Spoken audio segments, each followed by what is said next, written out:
The Sergeant Benevolent Association. Rudy Giuliani's gotten a lot of pushback on this already. He's made similar comments in the past. Was he out of line with that comment? My friend. He said I think Rudy's highlighting an issue that we see from law enforcement, and we can look at Chicago, we can look at the city of Baltimore when we see the riots and burning down your own community from the perspective of all lives matter. See, as law enforcement, all lives do matter. And Rudy's saying that, and, we're going to talk about, Black Lives Matter. We should be talking about how everyone's life matter. The clip you played in the very beginning of the shooter in Dallas, his dad, if you have children, whether we agree with what he did or not, there's a father who's heartbroken right now for what his son did. And you can take that man and translate him into the families of the police officers, the families of the individuals that were shot in Louisiana and Minnesota, or anyone who's had a child that was murdered.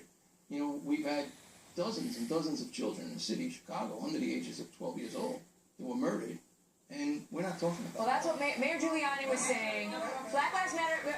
Mayor Giuliani was saying that Black Lives Matter only cares when the black life that's taken is taken by a white police officer. That was his point. Okay, in the back. Go ahead, Pastor Mark Burns. Well, first of all, I've said that, and I know it's extremely controversial, but the fact of the matter is, it seems like black lives don't really matter until a black life is killed by a white cop. Because the fact of the matter is it's not so much what black or what white cops do to the black community, but what do us as black people do to our own communities. That's a fact. Go ahead, in the front.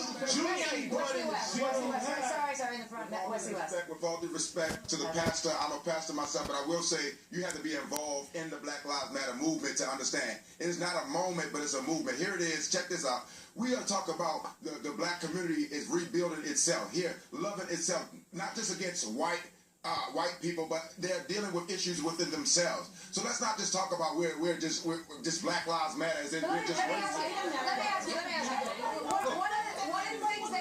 One of the things that got some people alienated against Black Lives Matter was the chanting that we saw after. Right around the time the 2 New York City cops got executed. Well, before that, it was what do we want? Dead cops. When do we want them now? And we haven't seen that. We haven't seen that at every Black Lives Matter at all. Go ahead, Lisa. Go ahead. Everyone wants to deflect when we're getting blown in the head with bullets, chased down in the streets, choked when we can't breathe by saying,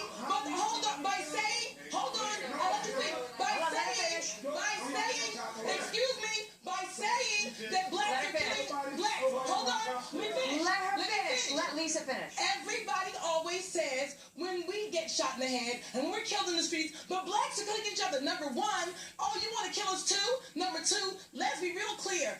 Racism and murder in your community is interracial. 87% of all the white murders happen in the white community, perpetrated by whites. It's no different than our community, but you just see us on TV doing it. All communities murder each other. It's interracial. So don't try to deflect. Go ahead. Don't try to deflect. The fact is that Black Lives Matter is a racial, radical, evil organization. They are worse than the KKK. Wait, let him have a say. They are worse than the KKK. And Black America who are suffering are not suffering because of racism. They are suffering because they are growing up without fathers and mothers in the home. And these kids are first being made angry in the home about that. And rather than dealing with that anger, Let him finish. Go ahead. Keep rather than dealing with that anger, they go out into the community and they have people like Jesse Jackson and the NAACP, Barack Obama and others telling them it's the white man. And when you're already angry, it's hard to believe the truth. We're going to talk about Barack Obama in a minute. But I want Chris Hahn, you had your hand up. Right there, yeah. Go ahead, Chris Hahn. I'm trying to go back to Giuliani. And I think what he says reflects a fundamental problem white America has with understanding racism in America. They see a black president and they say, like a broken arm, it's healed. Unfortunately, racism is like alcoholism. It is there under the surface. It is always there. We need to be vigilant to watch out for it. And the Black Lives Matter movement is not asking you to choose between black and white lives. It's asking you to acknowledge this racism that is fundamentally exists in America. Go ahead, Michael Oppenheimer. Part of the problem is this has been going on for decades and decades and decades. In Chicago especially, you have a history of the police department, a panel appointed by Rahm Emanuel found there's inherent racism. There's also a lack of accountability. You have for years and years and years, not just shootings, but planted drugs, false stops, verbal and physical abuse of people that are pulled over. You have false traffic stops without probable cause. This has been hidden and covered up for years and years and years. It is only when there is a shooting that we hear about this. I have hundreds of cases where this has happened, and it's gone on and on and on. And then when this happens, so we need better training of police officers. We need psychological training so they can deal with mentally ill people.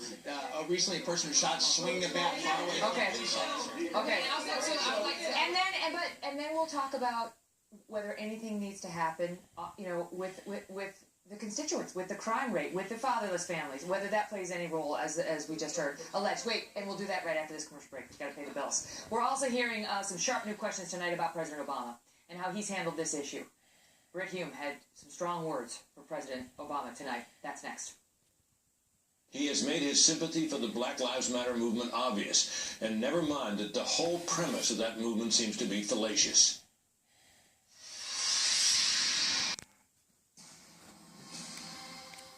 In Dallas Tuesday, President Obama will be trying to calm racial tensions that his own behavior has done much to aggravate.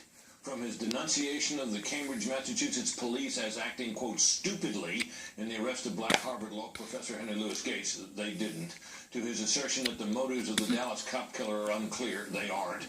The president has consistently chosen to see things through the eyes of an aggrieved black activist rather than of a president of all the people.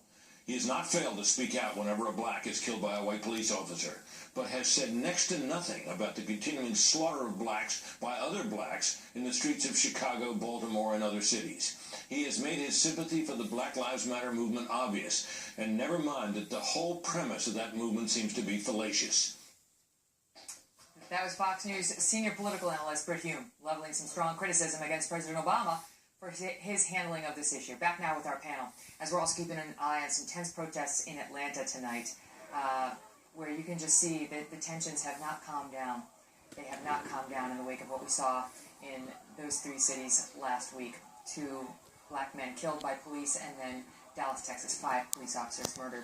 Anthony Colander, you've got your hands up in the back. Yes, I couldn't agree with Brit Hume more. Since Obama has been elected, I've been calling him our divider-in-chief, and he's been fanning these flames that have grown to this point. And he only listens to people like Al Sharpton.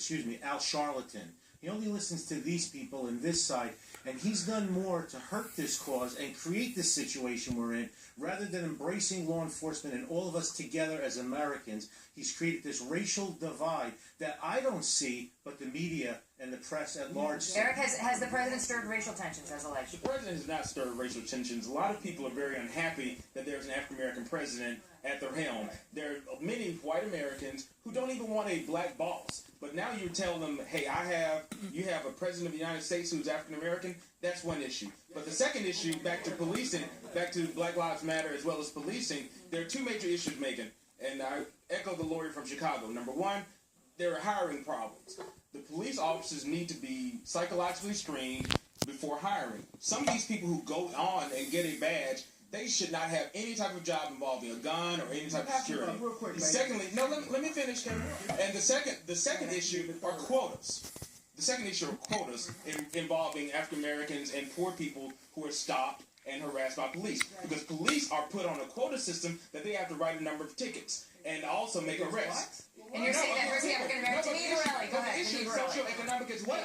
It's not just black. Obama continues to be the community activist that he is. Instead of being a leader for our country, he weighed in from Poland on what happened in Dallas, didn't have all of the details, and when it came down to the individual being a black racist, Obama changes the narrative to blame guns for what happened. Because being a black racist doesn't fit his narrative to say that black Americans are victims. Gail Trotter in the front. Go ahead. Just for Gail. That's right, because Gail, Americans should let President Obama know that this example of what happened last week should not be another excuse to advance his ideological goal to eliminate guns in the United States. Because communities like Chicago that are run by Democrats... But to take we'll get to guns, but the question is, as President Obama alleges, that the president, as Britt Hume alleges, the president highlighted cases, for example, in Ferguson, Missouri, which we now know was built on a lie. They did find racism within that police department, but what we were told about hands up, don't shoot was a lie, and it is one of the mantras of the movement, which is what upsets... Go ahead, Richard Fowler.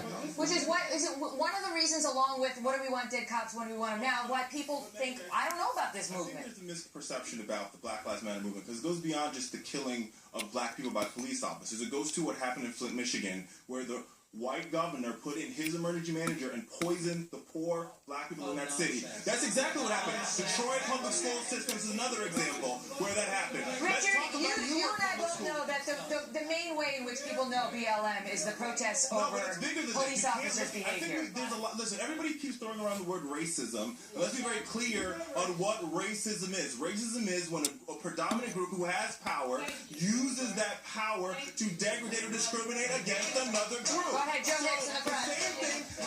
I would call ISIS racist, and I would call what happened to... We're going to do Joe Hicks, and then we're going to do Tom. Here's a gentleman trading in conspiracy theories that a government in Flint, Michigan conspired to kill black citizens. And by the way, it's not just black people in Flint, Michigan, so it's going to kill a whole lot of white folks. Let him finish, go ahead. The guy behind me that played the ultimate straw man theory. He said that everybody said because Obama was put in the presidency, then racism was taken care of. Who said that? Who said that? Do you think people are that stupid that they aren't sophisticated enough?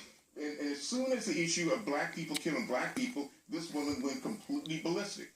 Last week, wait a minute, you were right in your mouth. Go ahead, wait, let him finish. Last week, 3 people were walking out of a liquor store in San Bernardino. People are familiar with San Bernardino because that's where the massacre took place. 2 black men and a 9-year-old boy walking out of a liquor store, mowed down by a black suspect. Where was Black Lives Matter? Did you guys mobilize in San Bernardino? Did you guys express... Go ahead, Lauren Shitty. We can argue about this all day. Conservatives and liberals agree that we need criminal justice reform immediately. This is not a partisan issue. This is an issue based on fact. You've got the Koch brothers. You've got Rand Paul working with Cory Booker because there are systematic issues in our criminal justice system. That if we do not deal with them, set aside whether or not we agree on who's racist or who's not, then facts and the numbers speak for themselves, which is why you have ultra-conservative groups. Okay, but as Britt Hume pointed out, there was just a Harvard study that concluded that the police are more likely to shoot whites than blacks, and the man behind the study, an African-American man at Harvard, called the study the most surprising result of his career. That you are more likely to get shot by a police officer if you are white, they concluded. Go ahead. Well, actually, we haven't heard from Carl in a while. Go ahead, Carl. It's not right? More white people are shot by police than any other group. That's true. But disproportionately, black people, Native people, and Latinos are...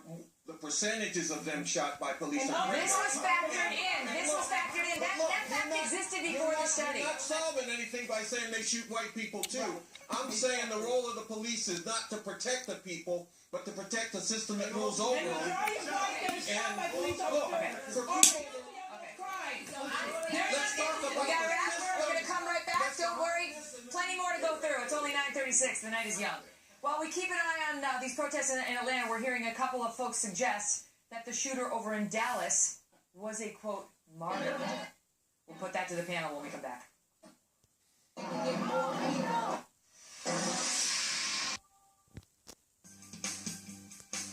From the world headquarters of Fox News, it's the Kelly File with Megyn Kelly. Welcome back, everybody. We are watching the crowds grow at this candlelight vigil in Dallas. And we saw a provocative headline late today asking whether the Dallas shooter is, quote, a hero or a villain? A hero? For more on that,